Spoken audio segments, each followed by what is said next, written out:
అమ్మ నమస్తే అమ్మా. ఓం శ్రీ మాత్రే నమః. మా ఆషాఢ మాసం ఆల్రెడీ స్టార్ట్ అయిపోయింది. ఆషాఢ మాసం వచ్చింది అనగానే అసలు తెలంగాణ ప్రాంతంలో బోనాలు, భాగ్యనగరం అంతా ఫుల్ సందడి, పండగ వాతావరణం. ఎందుకనమ్మా ప్రత్యేకించి ఆషాఢ మాసంలోనే బోనాల పండగ అనేది ఎందుకు జరుపుకుంటాము? దాని వెనకాల అసలు ఆంతర్యం ఏంటి? అమ్మవారికి బోనం సమర్పించేటప్పుడు నియమాలు పాటించాలంటుంటారు. ఎటువంటి నియమాలు పాటించాల్సి ఉంటుంది? ఈ విషయాలన్నీ తెలియజేయండి అమ్మా. తప్పనిసరిగా. శ్రీమాత శ్రీ మహారాజ్ఞి శ్రీమత్ సింహాసనేశ్వరి చిదగ్నికుండ సంభూత దేవకార్య సముజ్యత.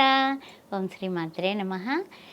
ఇచ్ఛాశక్తి, జ్ఞానశక్తి, క్రియాశక్తి స్వరూపిణైనటువంటి అమ్మవారికి పాదాలకి నమస్కారం చేసుకుంటూ, ఆషాఢ మాసంలో అమ్మాయిలందరికీ, కొత్త పెళ్లి కూతుళ్ళందరికీ కూడా అరచేతుల నిండా గోరింటాకు, చక్కగా ఎప్పుడు శ్రావణం వస్తుంది, ఎప్పుడు అత్తారింటికి వెళ్ళాలి అనేసి కొన్ని ఆశలు, కొన్ని కోరికలతో, చిన్న చిన్న సిగ్గులతో ఆనందంగా ఉండేటటువంటి ఆషాఢం.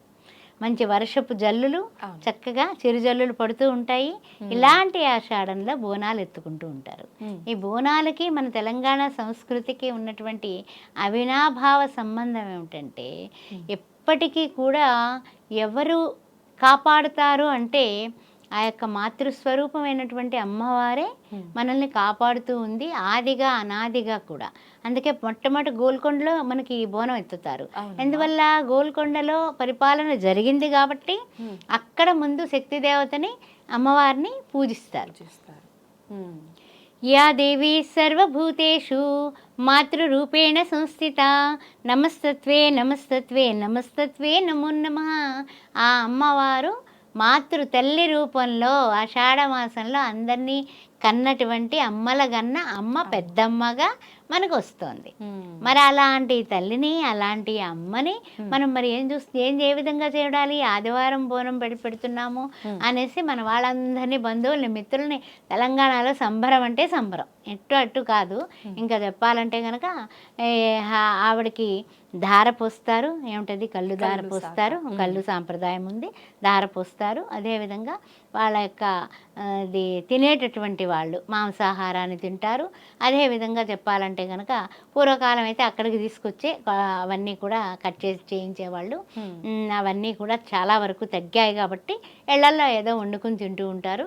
ఈ బోనం మాత్రం కొత్త మట్టి కుండ తీసుకొచ్చి గత కాస్తించుమించు ఈ యొక్క తెలంగాణ సాంప్రదాయాన్ని గత 10 ఏళ్లగా నేను కూడా బోనం ఎత్తుకుంటున్నాను. బోనం ఎత్తుకుంటున్నాను. అందువల్ల చక్కగా నా పెద్ద మంచి కుండ తెచ్చుకుని దానికి పసుపు రాసి బొట్లు పెట్టి దాని నిండా నీళ్లు పోసి చక్కగాని బియ్యం కడిగి అమ్మవారిని స్తోత్రం చేసుకుంటూ, యా దేవి సర్వభూతేషు లక్ష్మీరూపేణ సంస్థిత నమస్తత్వే నమస్తత్వే నమస్తత్వే నమో నమః. బోనం అంటే మన శరీరం లాగంటి మనలో ఉన్నటువంటి ఏమైతే మనకి పరిపూర్ణమైనటువంటి ఆనందాన్ని ఇచ్చిందో ఆనందం బోనం రూపంలో ఆహార పదార్థంగా అన్నం వండి బెల్లం అన్నం కింద తయారు చేసి దాన్ని చక్కగా వేప రొట్టెలు కట్టి మంచి పూల దండలు కట్టి చూడగానే మనకి కళ్ళు పండుగ అనమాట. పసుపు రాసి బుట్లు పెట్టి అన్ని చేస్తుల్లోకి మనకు తెలియకుండానే ఒక విధమైన ఉద్వేగం వచ్చేస్తుంది. నిజంగానే ఆ బోనం ఎత్తుకొని, ఆ బోనం అమ్మ కిందుంటే మామూలుగానే ఉంటుందా? ఆ బోనం ఎత్తి నెత్తి మీద పెట్టుకుంటాం కదా, నెత్తి మీద పెట్టుకోగానే ఎంత బరువు ఎక్కిపోతుందో చెప్పలేము. అంటే మరి అమ్మవారు వచ్చినట్టేగా. మంచి సాంబ్రాణి ధూపాలు వేస్తాం చక్కగా బ్రహ్మాండంగానే. అసలు నిజంగా మాకు ఇంట్లోనే కాదు, ఆఫీసులో కూడా బోనం ఎత్తుకుంటాం. ఆఫీసులో కూడా ఆడవాళ్ళందరూ ఉంటారు. మా ఆఫీస్లో పనిచేసే వాళ్ళు అందరూ కూడా నాకు బోనం ఎత్తుతారు. ఆ బోనంతో మొత్తం మీద ఊరేగింపుగా వెళ్ళి అమ్మవారికి బోనం సమర్పిస్తాం. అందువల్ల ఈ సాంప్రదాయం అనేది ఎలా వచ్చిందంటే, మనం ఏ ప్రాంతంలో ఉంటే ఆ సాంప్రదాయాన్ని మనం అడాప్ట్ చేసుకునేటటువంటి మనస్తత్వం మనకుంది.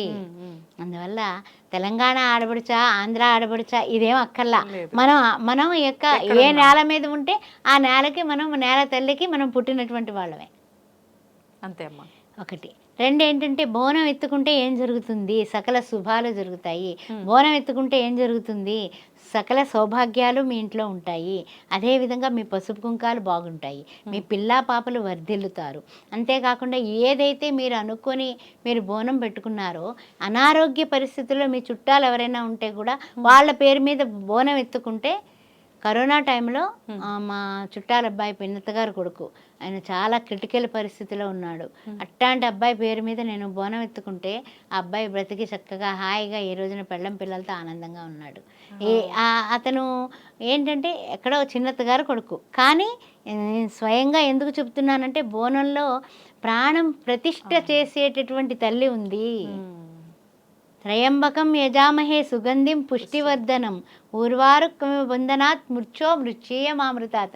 మృత్యువుని జయించి అబ్బాయి అసలు ఏ విధంగా లేదంటే లేదు, కొలాప్స్ అన్నటువంటి పరిస్థితుల నుంచి వచ్చాడు అంటే ఆ బోనం ఆ అమ్మ యొక్క దయే.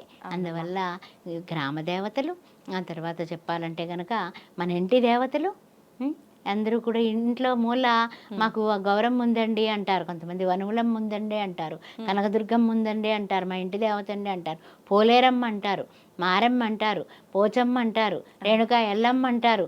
ఎన్నో రకాల ఏ విధంగా భిన్నత్వంలో ఏకత్వమే బోనం ఎత్తడం.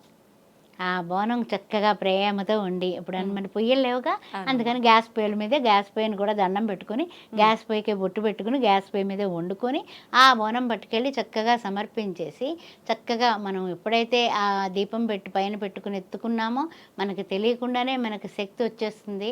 గాయత్రి చేసుకుంటూ చక్కగా ఈ రోజుకి కూడా కాస్త ఇంచుమించు 1 కిలోమీటర్ నడిచి ఆ బోనం ఎత్తుకుని వెళ్ళి ఆ పాదాలకు చెప్పులు లేకుండా అవును చేసినటువంటిది ఏ ప్రక్రియ కూడా వృధా కాదమ్మా.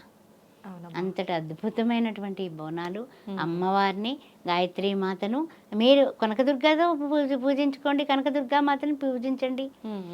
ఆ విధంగా కాత్యాయనాయ విద్మహే కన్యకుమార ధీమహి తన్నో దుర్గి ప్రచోదయాత్ ఓం దుమ్ దుర్గాయ నమః అని అనుకోండి. ఏదైనా సరే ఏ నామాన్ని అయితే మీరు అనుకుంటున్నారో అదే శక్తి అని అనుకుంటూ మనం వెళ్ళిపోతే యా దేవి సర్వభూతేషు శక్తి రూపేణ సంస్థిత నమస్తత్వే నమస్తత్వే నమస్తత్వే నమో నమః. మాయా ఆవిడే, నిద్ర ఆవిడే, మొత్తం సరాచర ప్రపంచాన్ని కూడా మనకి ప్రణవస్వరూపంగా ఓంకార రూపిణిగా ఆవిడ మనల్ని పాలిస్తోంది. కాబట్టి బోనం ఎత్తండి, మీరు అద్భుతమైనటువంటి ఆనందాన్ని మీరు అనుభవించగలరు. నేను స్వయంగా ప్రతి సంవత్సరం అనుభవిస్తున్నాను. శ్రీమాత్రేన. అమ్మ, ఇందాక మీరు స్టార్టింగ్లోనే ఒక మాట అన్నారు, ఆషాఢ మాసంలో కొత్తగా పెళ్ళైన ఆడపిల్లలు అమ్మ వాళ్ళ ఇంట్లో ఉండి శ్రావణ మాసంలో మళ్ళీ వెళ్తారు.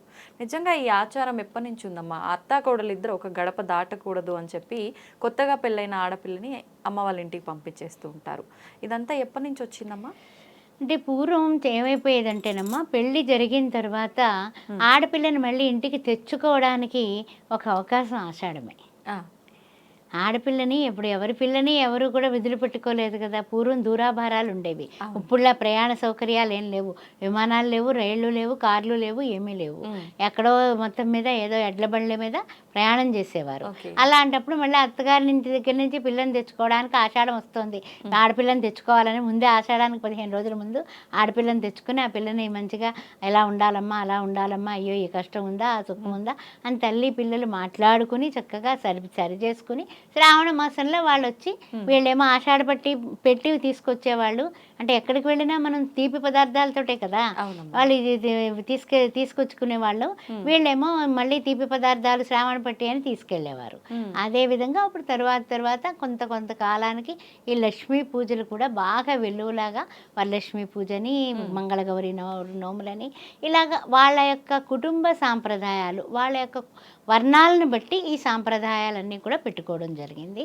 వాళ్ళ పెద్దవాళ్ళని అనుసరిస్తూ వచ్చారు. అందువల్ల ఈ పరంపర ఇది వరకు ఏమిటంటే కొన్ని అగ్రవర్ణాలు మాత్రమే చేసుకునేవారు. కానీ రాను ఈ ఆషాఢం, శ్రావణం ఇవన్నీ కూడా అన్ని వర్ణాల వాళ్ళు, అంటే 4 వర్ణాల వాళ్ళు కూడా చేసుకోవడం జరుగుతుంది. అయితే ఏమిటంటే కనుక ఈ ఆషాఢంలో అమ్మాయి ఎందువల్ల అత్తా కోడళ్ళు దాటకూడదంటే అత్త కోడళ్ళు దాటకూడదు, అత్త అల్లుడు దాటకూడదు అంటేనే కదా ఈ ఆడపిల్ల ఇక్కడే ఉంటుంది, అలాగే మగపిల్లాడు అక్కడే ఉంటాడు. ఆ తర్వాత ఈ ఆషాఢంలో వీళ్ళిద్దరు కలియక సంగమం వలన పిల్లలు పుడితే మే నెలకి కాస్త కాన్పు అవుతుంది, ఎండల్లో కష్టం ఏప్రిల్ మేలోని అన్నట్టుగా కూడా ఒక విషయం ఉంది. అందువల్ల ఇవన్నీ కూడా పెద్దవాళ్ళు ఏది కూడా పెద్దల మాట చద్దన్న మూట, ఏదైనా సరే ఆలోచించకుండా పెట్టిందేం కాదు.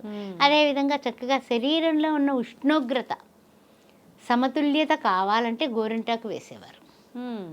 ఆషాఢంలో 2 చేతులకి గోరింటాకు, కాళ్ళకి అరికాళ్ళతో సహితంగా పగుళ్ళవి రాకుండా, కొంతమందికి వేళ్ల సందులో పాచిపోయేవి పూర్వం పాపం ఆడవాళ్ళు చేసి చేసి బండెడు సంసారాలు ఉండేవి, అలా కాళ్ళన్నీ కూడా పాపం పుల్లడిపోతూ ఉండేవి. అలాంటి వాటికి గోరింటాకు చాలా చాలా పెట్టింది పేరు. కాబట్టి ఆ గోరింటాకు వేసుకునే పరిస్థితి కూడా ఆరోగ్యానికి ఆరోగ్యం, అందానికి అందం, ఆనందానికి ఆనందం. ఆడవాళ్ళు ఎప్పుడు కూడా నా చేయి బాగా పండిందంటే మీ ఆయన మంచిగా మంచి మొగుడు వస్తాడనో, మీ ఆయన బాగా చూస్తాడనో ఏదో అంటే అలా ఏంటంటే పాజిటివ్ దృక్పథం. ఇదంతా కూడా ఆడపిల్లలకి ఒక ఆనందం. అంతే, ఇవన్నీ కూడా అలా వచ్చాయన్నమాట. నిజంగా మీరు అన్నట్టుగా పెద్దవాళ్ళు ఏం చెప్పినా నిజంగా ఎంతో ఆలోచించి మన ధర్మానికి, మన ఆచారానికి, సైన్స్కి రిలేటెడ్గానే జత చేసి చెప్పినవే ఉన్నాయమ్మా. వింటుంటే సంతోషం అమ్మా, చాలా చక్కటి విషయాలు తెలియజేశారు ఈరోజు మాకైతే. ధన్యవాదాలమ్మా. ఓం శ్రీ మాత్రే నమః.